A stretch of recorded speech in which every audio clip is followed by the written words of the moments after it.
Dylan here with Ultimate Evolution, and today we're going to be unboxing and assembling this 2014 Diamondback Trace Comp. This bike is sized at a 20 large, so yeah, let's take a look inside the box. So as you can see, the box was secured closed with staples. I've taken them out. Overall, the packaging was definitely not as great as I would have wanted. Everything in there is secured fairly well. My only complaint is the top of the front handlebar fork here. The paint has been scuffed off onto the cardboard box. I suspect this is because somebody did not follow that rule right there. Clearly, so let me get it out of the box, lay it out for you. Alright, out of the box, everything came out in just about one piece, except for the seat post. In this box, some more shots of the bike. Inside this box, we have the warning type owner's manual. We have the assembly guide, which whatever.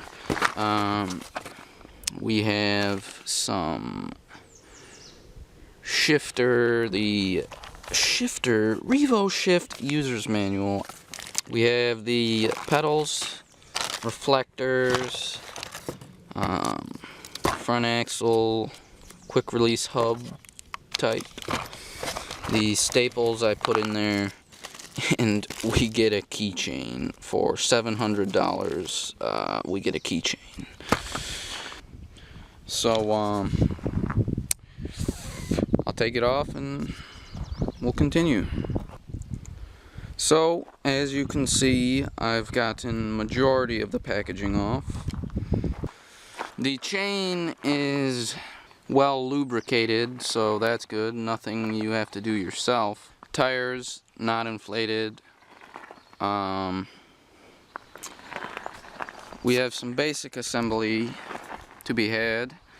I'll go over what I'll be using. So we have the tools that it came with, the hex wrench, Allen wrench, 4-piece set here, this open end type wrench. I have with me scissors, a hex wrench, Phillips flathead multi-tool type tool, Phillips flathead screwdriver, crescent wrench, assembly guide, and we have some chain lubricant, basic clean lubricant. First step, according to the assembly guide, handlebars. So the basic premise of the handlebar assembly is loosening these bolts and taking this front plate off so you can fit the already cabled up handlebar stem into the fork steerer tube.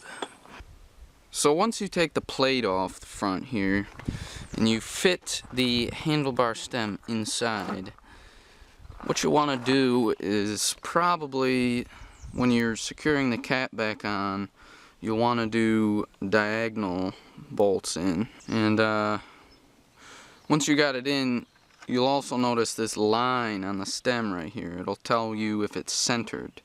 And once you have the stem fitted in and the two bolts for the most part secured, you'll want to rotate the stem so the grip and the brake levers are at a 45-degree angle, like so.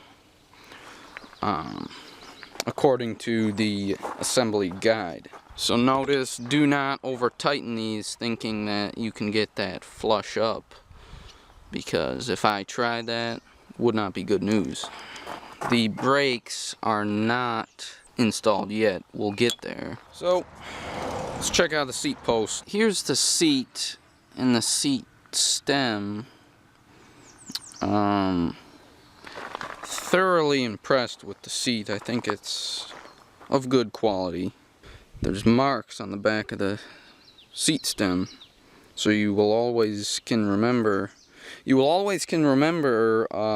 what height you like your seat at.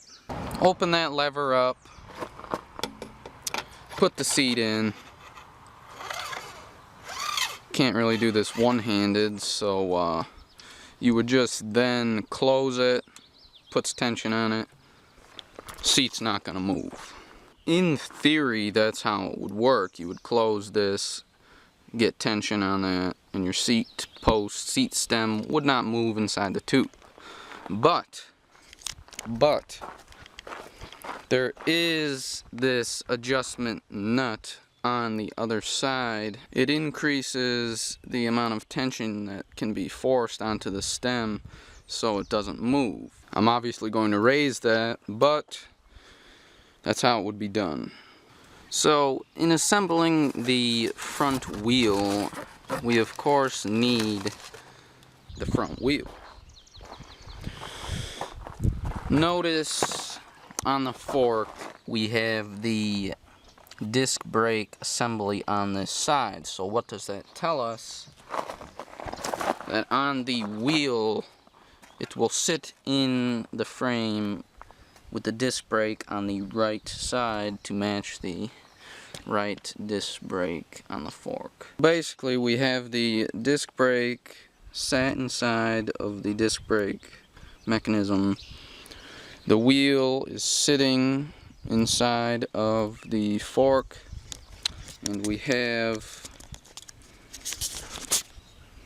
this cam lever. Yeah, what you'll do is you'll unscrew this adjustment nut.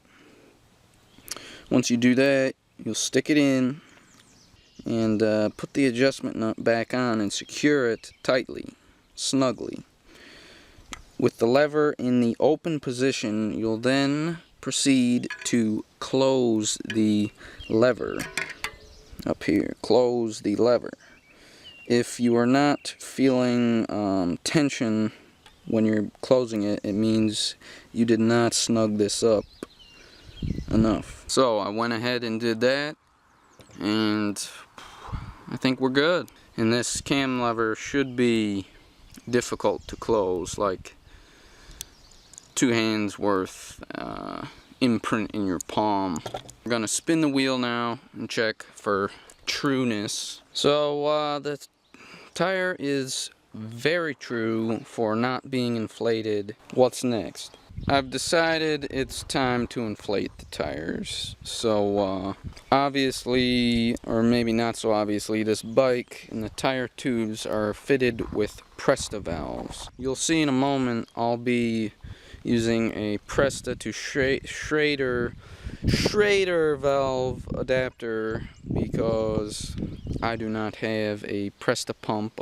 Getting ready to inflate the tires, and I noticed we have a guest.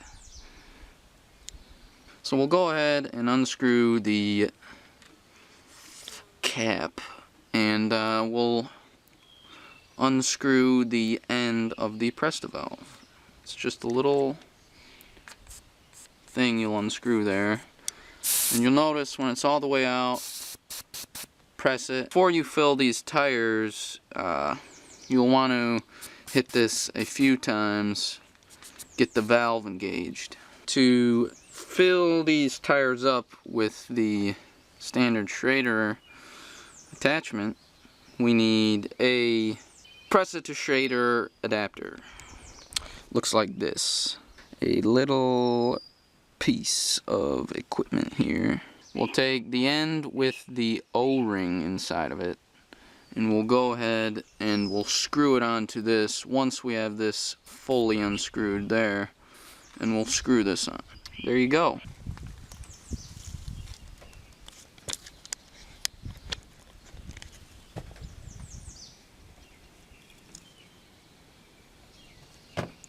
So we've installed the handlebars, we've installed the seat, we've inflated the tires.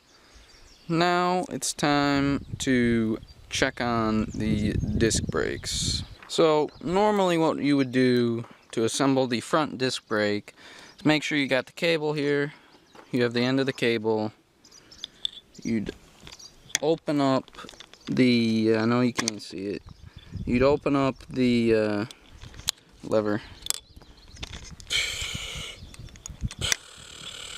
And there'd be that insert right there. You'd stick the end in there, close it, you'd slide this back, and this cable here would be long enough to fit and stretch all the way to the end of here. But that's not the case with this. I'm gonna have to make some adjustments on the bottom, slide some extra cable up so I can fit it in.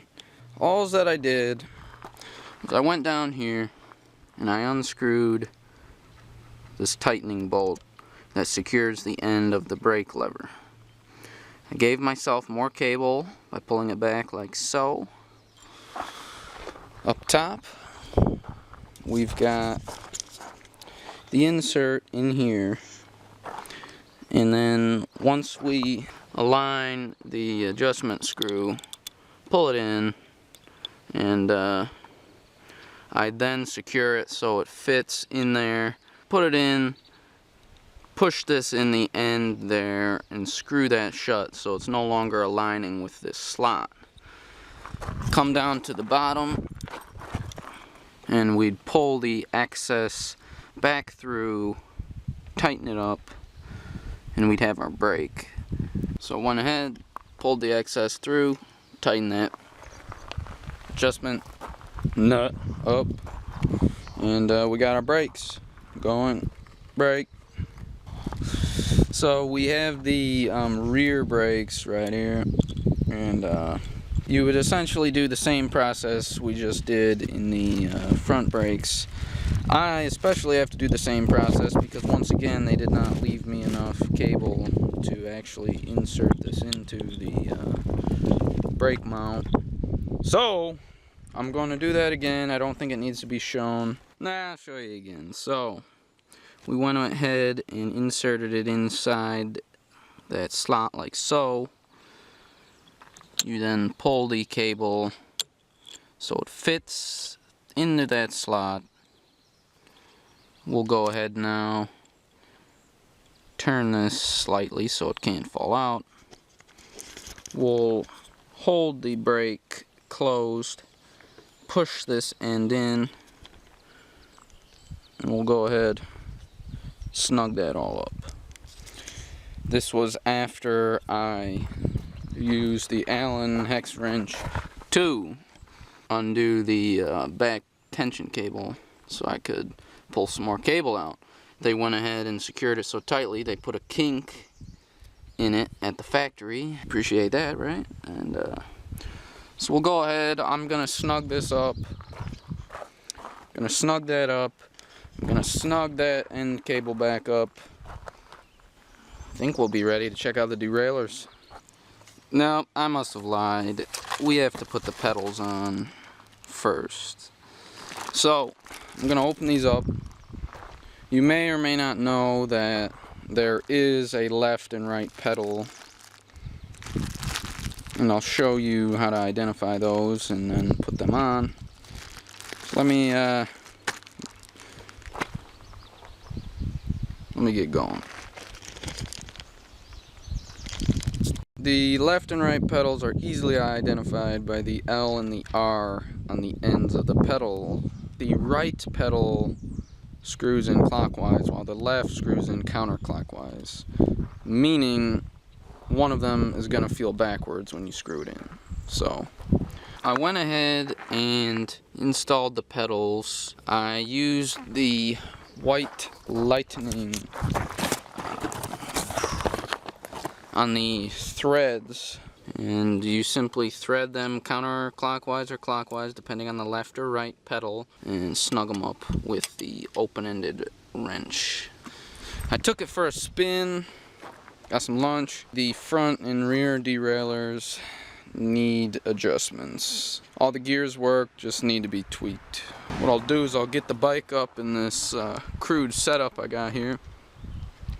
We'll spin the wheel, check out the rear derailleur, front derailleur, and I've had the bike hung up for the past 2 hours. It took just as long for me to adjust the front and rear derailleurs as it did to assemble the whole bike. I would say that ultimately I tuned them up to be a little bit better than they came, and I should know more about what I'm talking about before we'll go for a spin.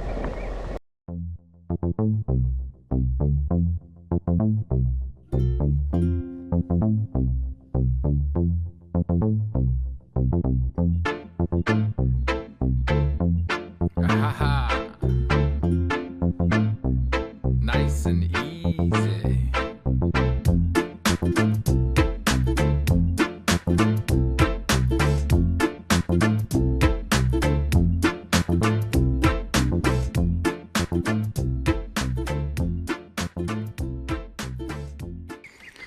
So I figured I'd show you how it shifts from 9 to 1 on the first gear in the rear. So holding the camera in the left hand, let's check it out.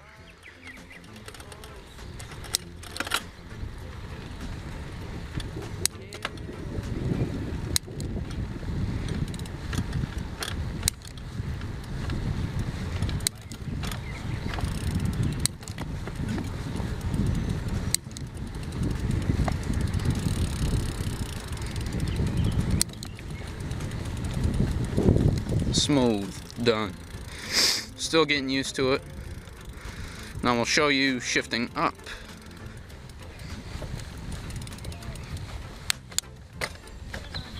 Alright.